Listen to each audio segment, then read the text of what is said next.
Welcome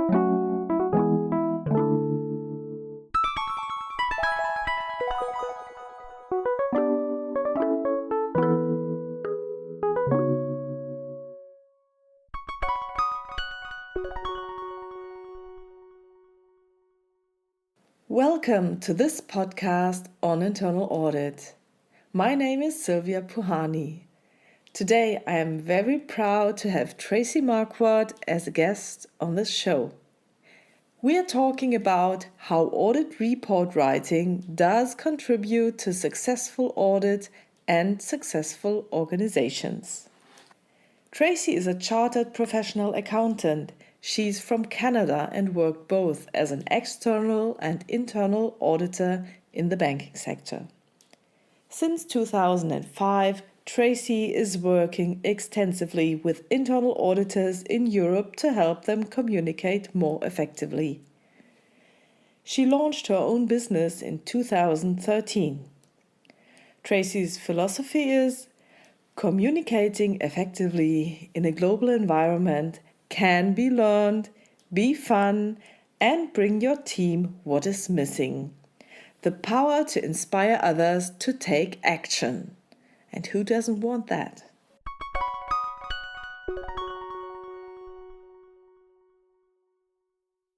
So, Tracie, welcome to this podcast. Thanks so much, Sylvia. So, the power to inspire others to take action. Is that the Holy Grail? How do you do that? I think it's really important to be inspiring for others and to be inspired by others to achieve more with our communication. I think we can change the world with positive communication, effective communication. And audit is perfectly positioned to create positive change in their organizations. And helping them communicate clearly, concisely, and persuasively is what I'm all about every day. So, did you come to this result already in Canada or just in Germany? How did that happen? Just in Germany. So I moved to Germany in the early 2000s, and I started teaching and training internal auditors in 2005. And I think once an auditor, always an auditor. Somehow it's in your blood. And so I left internal audit for about 10 years. And then when I came here, I realized that there's a gap and that internal audit needs a little bit more for communication skills, and in English particularly, because auditors in Germany and in Europe don't just work in their home countries anymore. They work around the globe in multicultural environments and have to be able to communicate with everybody from every level in the hierarchy. Okay, and so how do you do that then? I do that through training, coaching, and consulting. Okay.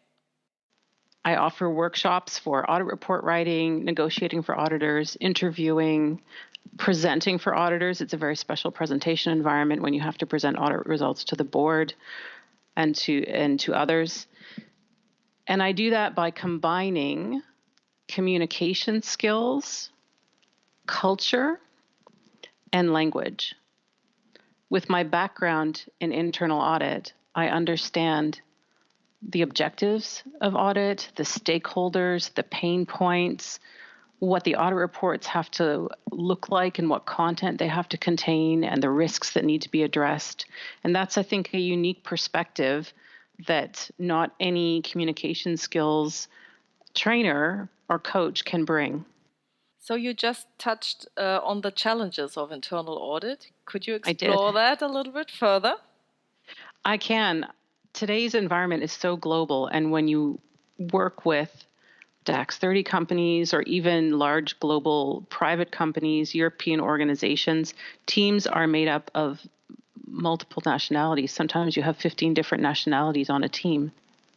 And so everyone has to have the basic communication skills and really beyond basic, excellent communication skills. And those just aren't always available to everyone. And when they're auditors in Germany specifically, because that's where we are, auditors are working in their second or even their third language. And the training, coaching that's available to them is often in German, and large corporations need more, I think, today because their teams are so multicultural. Yes.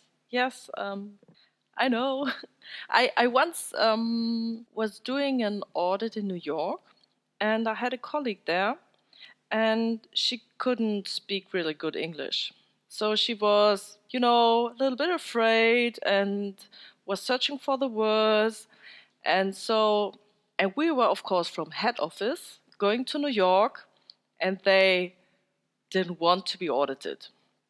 So she went there, asked a question with a heavy accent, and they answered her with the most possible kind of slang they could muster so that she wouldn't understand anything. And they told her, "What you want? I don't understand you."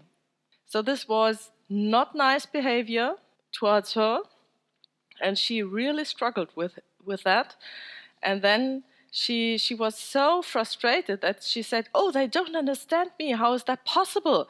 And she asked me to join the IT audit, where I never did an IT audit, just to be in the room with her and try to translate if something is missing. So that worked then, because she was more secure. But do you happen to come among something similar in your trainings? I think it's a common challenge that some auditors face. There are really two challenges there. One is the perception of audit. So perception of audit historically has been negative. I think it's changing, certainly at the higher levels of the organization, but at the lower levels, not so much, or it's a slower progress in terms of welcoming internal audit. And the second one is the language. And it's really important for auditors to have a good level of English. Audit language is very specific. Working with native English speakers can be a challenge, especially if, as in your case, they don't seem to want to cooperate to a large degree. So it's important, and I think one thing some audit teams do is bring a translator, but I think that's also a risk because there's a filter. There's an automatic filter when you have someone translating. Or if you have one person on the audit team who does speak the language really well, they are then have double work. One is doing the audit work and one is translating everything so that the whole team understands, and you get a filter there as well. So it's really important that auditors keep their English up or improve their English so that they can be effective internationally. So the first step would be learn English anyhow. So watching movies, reading books, or something that's interesting yourself. And then it's your job. So what would you do then to help the auditors? It depends on every audit team. So I normally work with larger companies with teams, and sometimes there are different levels of English within the team, and we can split the training into two groups, for example. So higher level of English, lower level of English. The higher levels will focus on more content, substance, type of communication skills training, and the lower level group would get a little bit more help and building blocks. If grammar points come up and things like that, then we can handle those automatically with the lower level. So there's a slightly different flavor, perhaps, depending on the English level of the group. But native speakers are also on teams today, even though the teams are, based in Germany or other countries. And they also benefit from the training, but they work with their colleagues, I think, to support them where they can. So sometimes we pair them in training, a native speaker with a non-native speaker, so that they can have a mutual benefit there. Yes, but I believe that when you have to write a report or do a presentation, it's always good to have a training, even if it's your native tongue. Absolutely. Just because we're native English speakers doesn't mean we can write well and doesn't mean we can present well. It's always good to practice to make sure that you have your focus. In every training that I do, we talk about knowing your audience. So know your audience for your audit report, know your audience for your presentation, for your interview, for your closing meeting, whatever it is, you've got to know who's in the room, know what they want, know what the potential conflicts are, anticipate them in advance, and design your strategy to make sure that you can overcome those as best possible with the advantages and risks that you talk about, and always make sure it's in their interest. So that's the same whether you're a native speaker or a non-native speaker. How well you execute it may have a little bit to do with the language if you're struggling with vocabulary, but it's still possible. I've trained, I think, almost 3,000 auditors since 2005. And everyone's different. Everyone has their own specific need, maybe their own specific weakness, but definitely strengths. And we have to find out what those are and then fill the gaps in the training. You spoke about strategies. Could you elaborate on some of the most common strategies that are useful? Gosh, there are so many, and they may vary slightly between different communication skills like presentations and report writing. The first one, as I mentioned, is knowing your audience. I always advise really to do as deep an analysis of your business partner as possible, knowing their nationality, their language skill, their gender, their role in the organization, their ability to influence, what keeps them awake at night? What does a day in their life look like? Because then you can present your arguments in terms of what it is that they need. Because we all make decisions, not just for the good of the organization, which would be nice, it's very altruistic, but it doesn't happen really. So people make decisions from 4 parts of their body: head, heart, gut, and groin.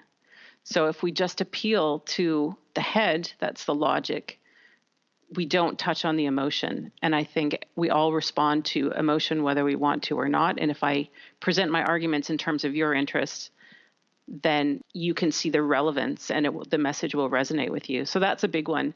Knowing the purpose and the outcome of it that you want from either the interview or the closing meeting or the discussion, being able to put that in a tweetable message, 140 characters of this is the outcome that I want from this meeting, keeps you on the right path. If you don't know what your goal is, you're never going to achieve it.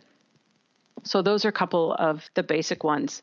And once you know you've analyzed your business partner, you can anticipate their objections to your argumentation. You can anticipate where your topic will benefit them. So will it benefit them as an individual? Will it benefit their team? Will it benefit the organization? And even for some companies, it benefits the world because perhaps it's an environmental issue. If you are auditing in factories, say a coal factory or taking aggregates out of the ground to make cement, there's an impact to the environment. And so that comes into play too. Okay, so perhaps now, let's say I anticipated some objections. Mm-hmm. So the basic thing is, well, whatever you're telling, this would be changed for myself. I don't want to change, or I'm so happy that it's currently working the way it's working. Why should we change anything? So what would be your advice in this situation? That's why you have to present your arguments in terms of their interests, understanding what it is they need to accomplish. And when I say anticipating their objections, you build the argumentation to overcome them right into your presentation so that you almost take the words out of their mouth because the objection is gone already. Okay, so I'll try to have I know or I anticipate this objection, and therefore I'm phrasing my sentences so that this objection can't come up. Would that be the thing you're talking about? Right. You take the words right out of their mouth. They can't argue against it. I mean, they still can. Okay. But if it's a valid objection and you've already answered it, it won't come up. If they're just trying to block you, then they'll bring it up. And if you overcome that and they have another objection, then you have to go deeper. Okay. I heard some communication training in selling. So if you're a salesperson and you want to sell something, they have a special strategy so that they just put in the possible objection so that it can't come up. So perhaps that, oh, surely you will think this would be too costly, but therefore I can tell you this is the benefit, and so that they can't say the price is too high. Something like that? Or do you have a good example? I don't like to look at things in terms of selling. I look at them in terms of marketing. So when someone comes to me, we're talking about changing their reporting template to be, have more risk focus or whatever it is. And then someone might say, yeah, but I have, the audit clients are going to complain. They don't like change. And that's when I say it's your job to tell them the benefits to them of this new template. There's a reason that the template is changing, and it should be based on the needs of the stakeholders. Okay. And so it's not about selling. I get a lot of comments, to be honest, because I'm from North America. There is sometimes a little bit of criticism about style and selling style in North America. And I agree, but I happen to be very enthusiastic about these concepts. I believe that marketing what you do and showing in an authentic way the value add of the change is what will carry you forward. It's not about being a used car salesman from the 70s, you know. It's about believing in the change and being true to that and to you and to them and to the organization. I believe it's possible. So you don't train just phrases, you don't train strategies. So the message is be yourself, be authentic, look on your audience, try to anticipate what they are going to say, what they want, what the benefits are, what the interests are, and then talk to them. So this is quite about like mediation, like the Harvard principle, something like that, where you just focus on the interest of the other party or on the disputing parties and try to select those interests. Yes, I think it's not a con job. It's about being real and it's about having a trustful relationship. Everything we do today is about relationships. I don't believe we can be successful without relationships at every level of the organization. And that's, to be honest, that's how I'm successful. So I don't sell. What I do is talk to people about internal audit and my belief in what internal audit can bring to an organization. I believe internal audit can facilitate positive change within an organization, and I want to help them do it, and I want to help them do it really well. And it's not about selling, because if my message resonates with someone, they'll come back and talk to me. And it's this, I encourage my participants to try these new concepts. I've had someone in an audit report writing workshop. He's the deputy head of audit. And after the 2-day workshop, he said, you're pushing me to think about things in a totally different way. And I said, fantastic.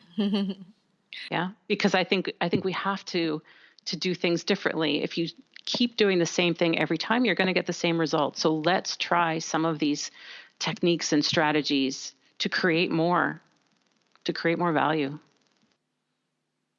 Could you elaborate a little bit further on those strategies, or should we move on to another question then? I think just a couple of things are to see how you can present things differently, to see how you can inspire. I think even internal audit, maybe is not such an inspiring profession, but I believe internal auditors can still be inspiring. Oh yes, I believe that as well. Because if you're passionate about your work, then you are inspired by your work. And if you want to help the organization, I think it's one of the most rewarding jobs and one of the jobs where you have really the ability to change something, because you see the organization, how it works, what's working, what's not working, and you could try to inspire them and a little bit to influence them as well with different perspectives. Absolutely. I love that, with the different perspectives. And with it, internal audit has to bring some empathy. Back in the day when I was an internal auditor, it was all about technical skills. Are you qualified to audit? No one ever talked about interpersonal skills and soft skills and treating each other as human beings. And that's what's so important today, from the IIA publications to LinkedIn group conversations. It's all about communication skills. So bringing a little bit of empathy without compromising your independence. Listening is so important. And asking questions and being inquisitive. When I do a couple of my workshops, we talk about listening skills and we talk about blocks on listening. And some of the biggest risks for auditors there are that they're, rehearsing the next question, or they're listening only for particular information, and that closes the door. These are automatic filters. Yeah, so those are risks. So we want to be present and to listen really with all our senses, not just our ears. And in the old days, we would teach active listening skills. But I think if you actively listen, you don't actually need to be taught anything. If you're present in that moment, making eye contact, being open to their communication. You don't need to be taught active listening skills. Yeah, I think I had some problems when I started an audit almost 19 years ago.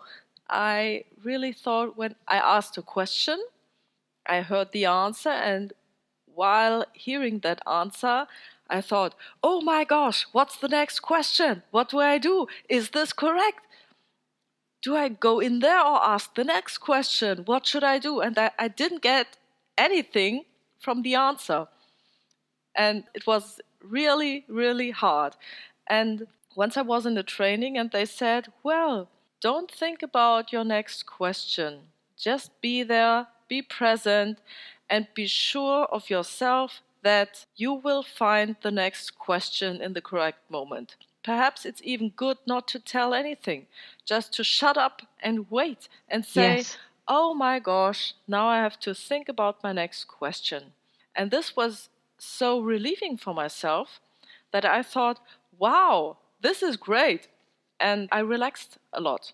And you know, if the brain relaxes, you have all the possibilities there again in the cognition, and you can react even better than if you're under stress. I totally agree. And you're not alone in that. And that's the rehearsing part of it. So 2 things I would recommend in a case like that is 1, value pauses. So once you've listened, take a breath, take a moment, and then formulate your next question, right? And the other thing you can do at the beginning of a business meeting or an interview is set the expectations, especially in an interview, that you'll be taking some notes and that, there may be a pause or 2 as you formulate the next question. I think it's totally fine. Yeah. And the other thing to do is to ask open questions. In my interviewing training, when participants in the training are practicing in a role play type situation, when they get stuck and they don't know what to ask next, a closed question almost always comes out of their mouth. And Okay. you want to make sure that you've prepared your questions in advance, or at least some. Mm-hmm. Yeah, some of the really important questions. You know what they are, and you've got them in your mind as open questions. Sometimes you get a really helpful business partner, and when you ask a closed question, they elaborate. But that doesn't always happen. Yes, because as we spoke of that already, that they are not all happy to have auditors there. Exactly. And some people just answer the specific question as opposed to the spirit of the question. Yes. Okay. So you touched some very interesting topics. For example, the trustful relationship. How do I, as an internal auditor, come to a trustful relationship with my auditee? First, again, I think you should do your homework and find out who you'll be dealing with. And if you can't, then go in and ask some relevant questions and develop rapport. Let them get to know you, get to know them. That usually takes a little bit of small talk here and there. Some people aren't very comfortable with small talk, but you can make it relevant or business-related small talk as well. I know some shy away from getting too personal, which is absolutely fair. Some of us, I'm from Canada, we're quite open, quite friendly. We tend to share a lot, but that's not always the case in countries like Germany. So I think you can find relevant small talk, get to know people, show them that they can trust you. So that means when you say you're going to do something or when you explain how it's going to be, it has to be that way. Yeah, they need to know that they can rely on you, that there aren't going to be any surprises in the audit report after the closing meeting because you've had that open conversation. Yes, I totally agree with that because I believe that this trust has to build and it may take some years.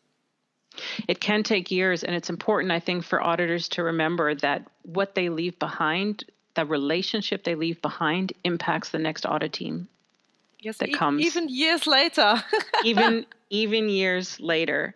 So I worked with a European organization, and they had some auditors that weren't welcome back in certain business units. And you want to avoid that, of course, because that limits everybody's ability to be successful. Yes, but even if those auditees transferred to another organization. And they start there, and you go there and think, well, everything is okay. And then they have such a bad perception of internal audit because something happened at a different company 10 or 20 years ago. You have to work really hard to gain that trust.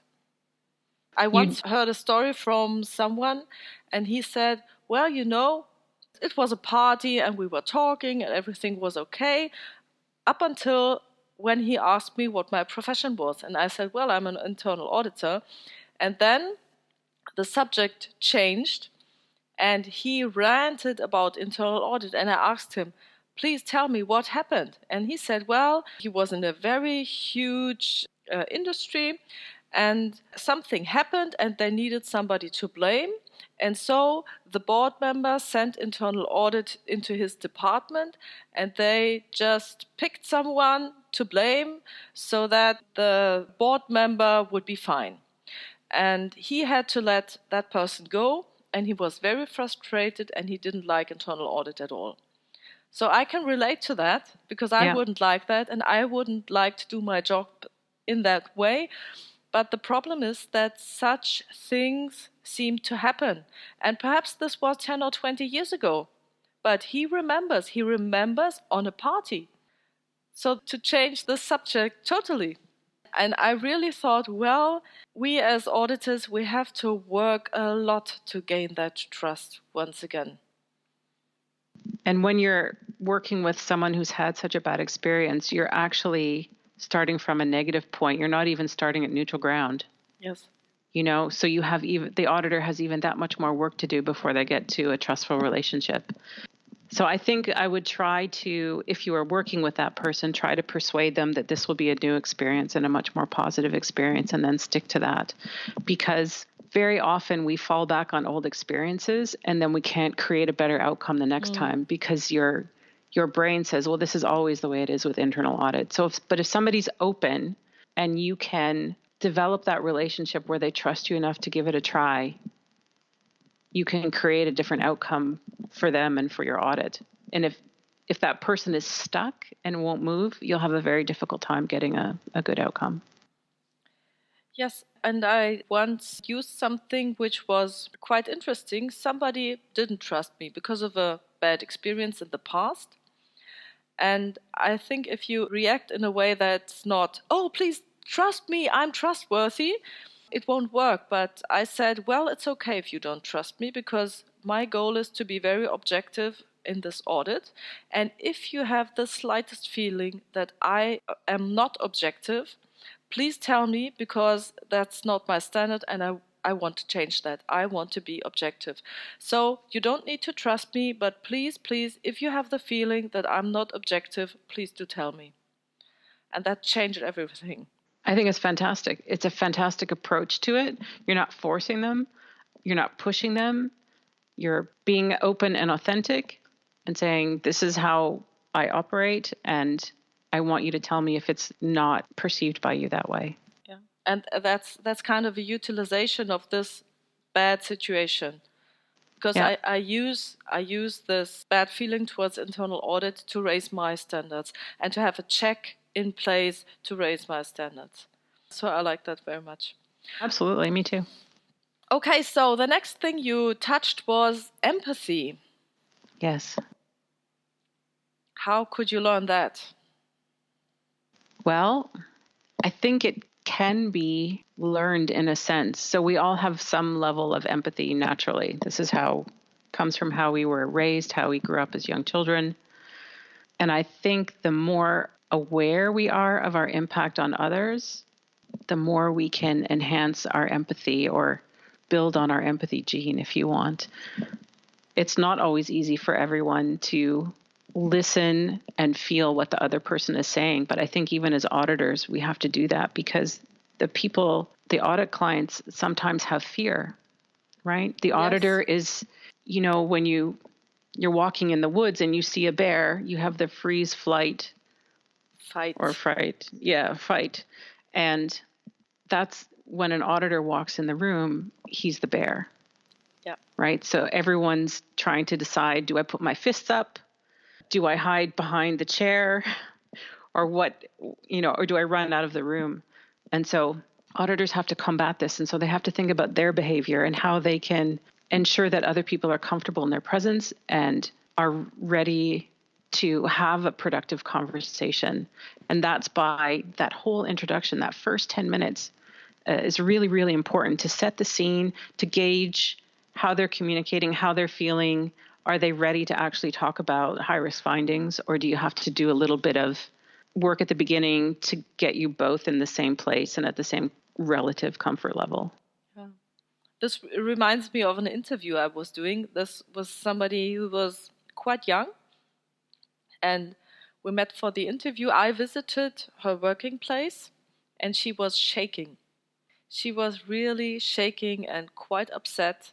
And I think it took me about 10 minutes or 15 minutes, just small talk and telling, well, have you ever been audited? Do you know what internal audit is? And then I told her my perspective on internal audit and why I like this job and what will happen, and if there would be an issue, how I would talk with her about it, that I wouldn't go to her boss right away, and so on. And it took me, I think, about 10 to 15 minutes just describing the procedure so that she could calm down and think. Because if she's shaking like that and she's in such a stress, she really couldn't give me a good answer because she couldn't think. She was just very, very fearful. So I thought taking the pace out of it and just slowing down a little bit to see if the other person can move along in the same speed. I think that's absolutely the right way to handle it. It's making her comfortable in the situation, and it does take, 10 to 15 minutes for that whole stress hormone impact to calm down in the body so that you're ready to have a conversation. And making her comfortable, talking about if there's some sort of non-hard audit issues you can talk about in the beginning, that's great. Yeah. Okay, so in report writing, what are the most common mistakes Germans are doing, or usually internal auditors are doing? What do you come up upon most of the time? This is my absolute favorite topic is audit report writing. I think some of the challenges are lack of structure in a report, lack of readability. So readability when it comes to really long sentences. I just reviewed 5 audit reports this week for a client, and I think the longest sentence was 54 words. Oh, I can top that. Last week I got a report. Last week I got a report from an external auditor. Yeah. And it was 6 rows. So just typed words in 6 rows. Yeah. Well, of course, there was Aufzählungen, numerations in there. So he didn't use bullet points, but he just wrote everything. Yeah. And it was about more than 90 words, but it's in German. So German sentences are longer. They are definitely longer, and they have lots of things at the beginning, and then the subject and the verb hang off the end as if they're lonely. But this 54-word sentence, so this is the 3rd round of reviews I've done for this company. So after working with them for a year, they're writing very good reports, and there's these outliers of 47 words, 54 words in a sentence.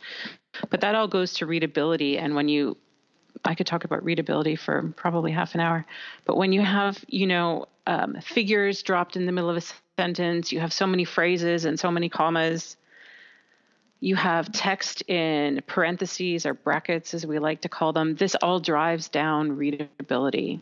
And so that's what we do in the training is we get rid of all these things. I like to advise a guideline of 20 words per sentence. Wow. Because then, yeah. So if that's your target, you'll come down much closer.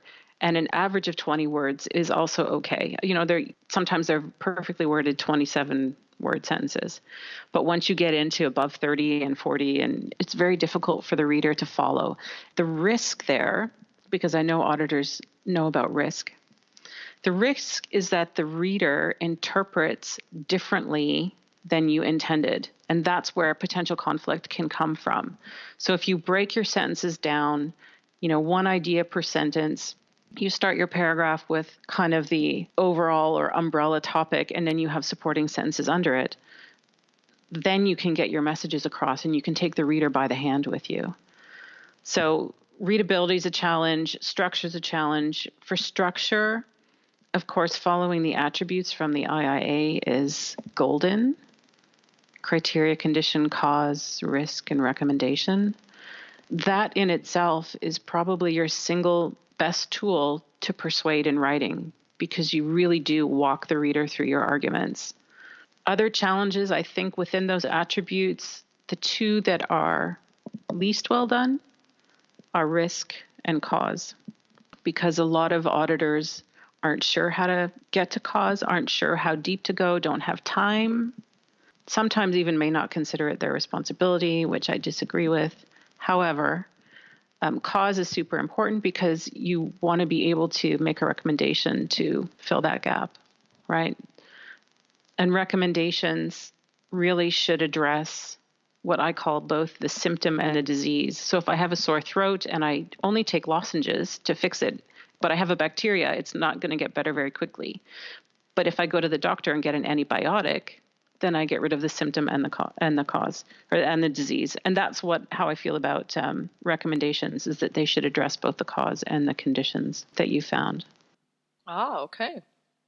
And of course, the challenge with risk is that very often auditors might write realized risk. So if it's already happened, it's really condition, and it's really what is the risk of that you want to be describing in your risk statements. So isn't it just most often the risk that it will happen again or could happen again?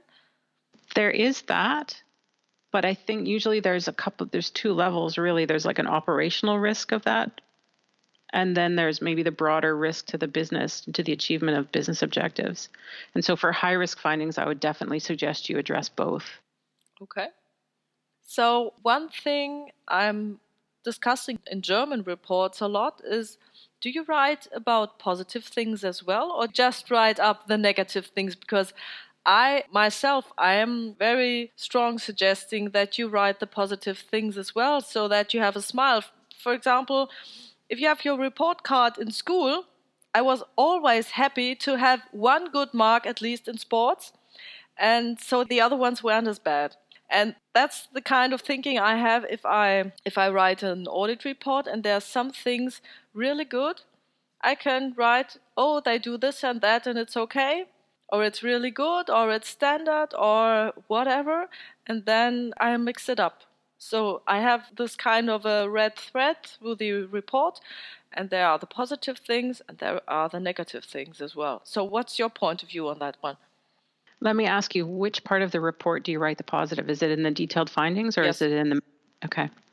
So I think that's less common in terms of what I see on a daily basis with all of the different clients that I've worked with. But there is a trend, I think, in the audit industry to add more positive statements, which I think is good. It's definitely not how we did it when I was an auditor. It was just show us the bad stuff.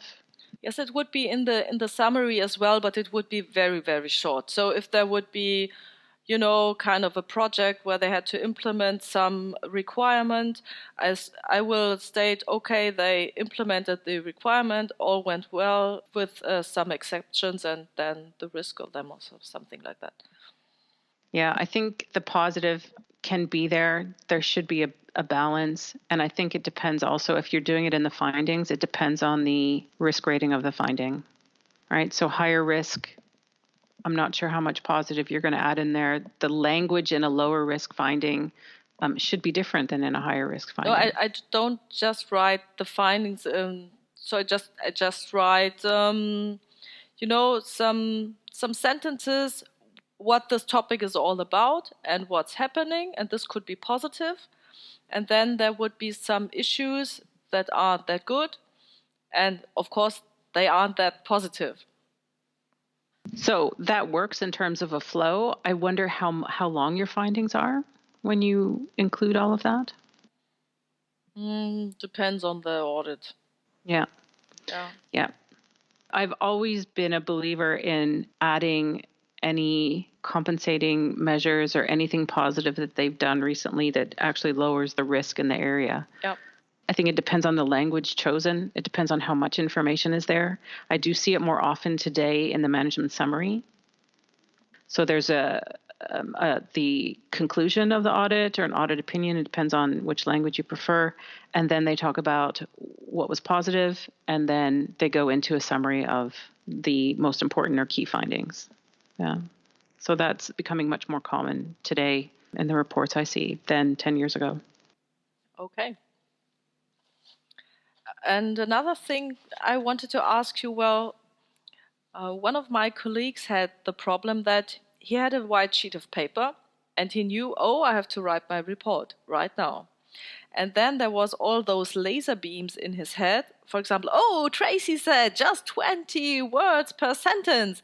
And he didn't get anything on paper because he wrote and he erased and he wrote and he erased. So what's your strategy to writing a report? Just write everything down and then correct it, or just think and then write every perfect sentence after another? What's the strategy you recommend?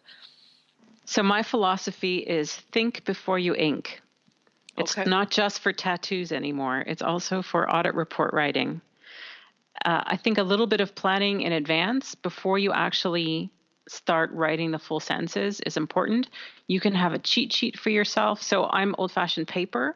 You can have it on in a document or on your phone, however it is you like to operate, and you can have your IIA attributes written down and make some notes there.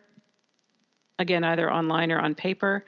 And then it's important, I think, to think about the big picture. If you had to write the essence of the condition, the essence of this finding, and make it, again, tweetable, because tweetable puts a front end and a back end on it, right? What would it be rather than all the detail? And start with that, and then support with the points in the condition, and then with the cause, and also with the criteria. Yeah. So find a starting point. I think this tweetable short sentence is very much like a headline, and it has the tendency to be very negative. So nothing works. So something like that. Nothing ever worked here. And I think some of the auditors, or even myself, I catch myself when I think, oh my gosh, why doesn't anything work here? Why again this thing? And you work yourself up and you go in a direction you really don't want to go.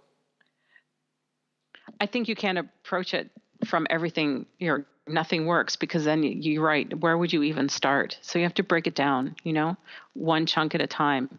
So whether you're doing it by process or by audit program area, whatever it is, focus on a smaller chunk. Okay. Even mind mapping might work. Yeah. You can put the topic in the middle and say, this is what I found. This is what I saw. These are my test results. Here's the risk. And you can use points, and then put it together. Or there's multiple risks that come off your mind map. So there are different ways to do it, but it should be before you start writing, because if you plan what you write, you will write less. I guarantee it. Yes. Yeah. So planning will lead to conciseness. Yeah. If you just start writing, you'll definitely achieve completeness, and probably over completeness, because you'll keep writing everything you know, and you write things that aren't necessarily relevant to persuade the reader of the risk and the recommendation. This is very good. Don't write everything you know. No. And don't write everything you did. Because it's not about you anymore. It's about them. What do they need to know to take action, reduce risk, and be successful? So put yourself in their shoes. So if your audit client is Bob, what does Bob need to know so that he can take this and do the work? Yeah, take the action so that you can go back and measure it. Okay, so further common mistakes? Further common mistakes in audit reports. I would say that when you're writing findings, you should think about the language that you choose in terms of the risk rating, because every risk cannot have significant impact if it's a low risk, for example, right? So there needs to be matching language between the risk rating for the finding and the language. So is there something special then for German auditors? Are there some common mistakes?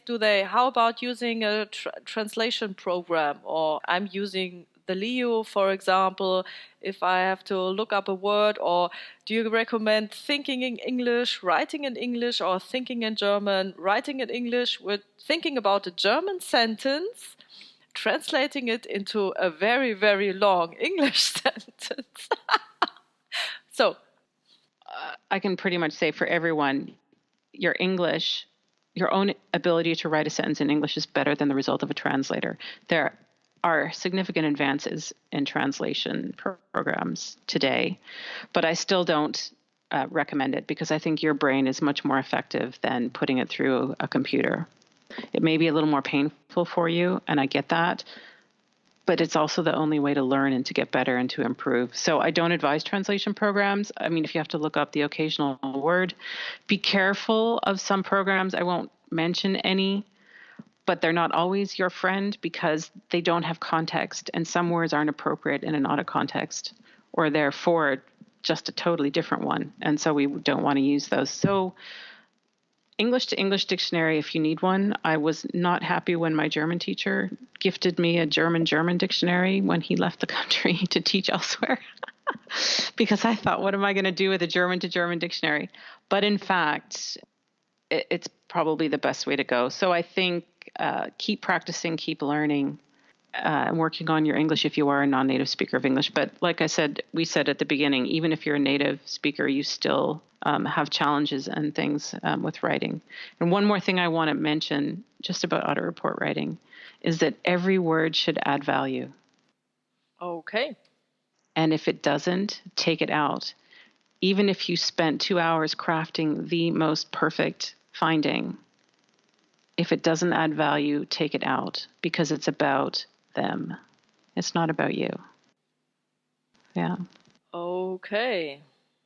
So how long does it take to write a really good audit report? It takes practice. It's a journey. I always tell my participants in a workshop, the journey begins when you leave this room. There should be many, many techniques and strategies that you can employ the very next day, to start writing stakeholder-oriented, action-oriented reports. Absolutely. But then it's a process. That's one of the reasons that I do coaching, either individually after training or also with some companies, I do team coaching. So they'll send me an audit report.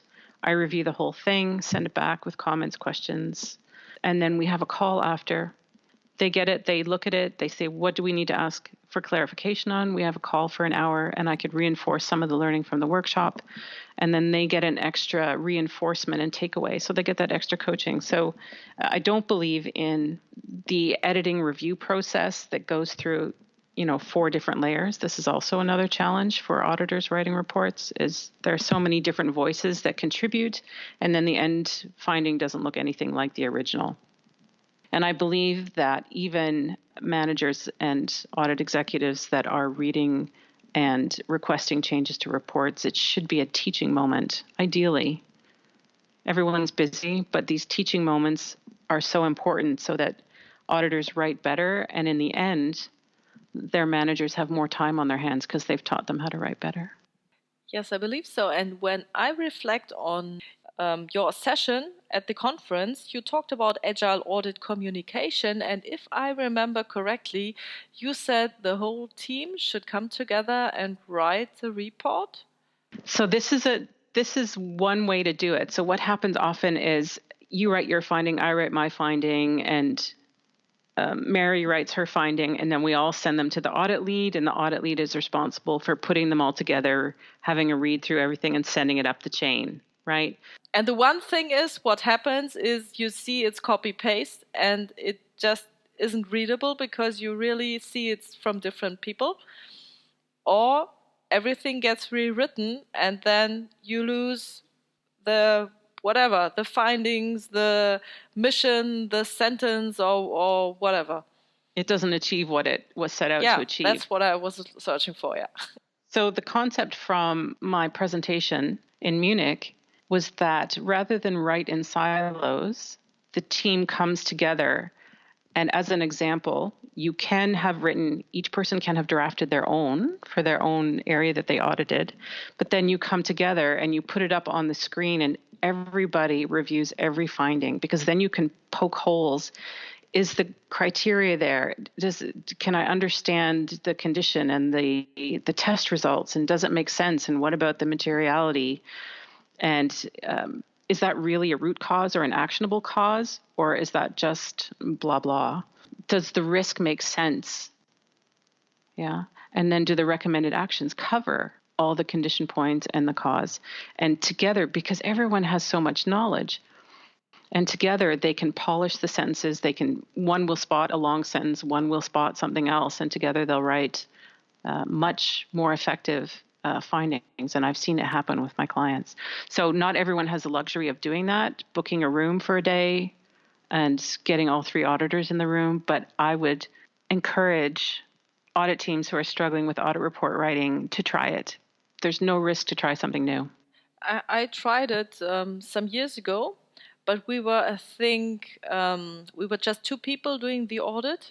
Mm-hmm. And we sat together and we wrote it, and we had so much fun doing it, because you do the exaggeration. Nothing happens here. Oh no, we can't write that. So how could we phrase it so that it would be okay? And it was back and forth, and it was so funny. And it was the best time ever writing an audit report, I believe. So you can have fun doing that. Because that's great. What happened is, we were laughing so much, and then the door opened, the boss came in and said, "Oh, you're laughing, there's room for improvement." And we said, "No, we're on a perfect level." But they were happy afterwards, so everything okay. Yes, I can really recommend it, to write it together and have some fun doing it. Absolutely. I believe in the fun part too. It's important. Yeah. Okay, so Tracie, I don't know if I missed any questions I wanted to ask you. Is there anything from your side you wanted to add on the report writing side? I think just to value it, to value the process, to value working with your teammates, and to make sure that what you write can bring about that positive change. It's a great thing. Internal audit is a fabulous opportunity to enhance the business. Okay, so where could people reach you if they wanted to get in contact with you? They can reach me on my website, qacommunication.com, which stands for Quality Assurance Communication. I'm on LinkedIn, I'm on Zing, and I'm happy to answer any questions that your listeners might have.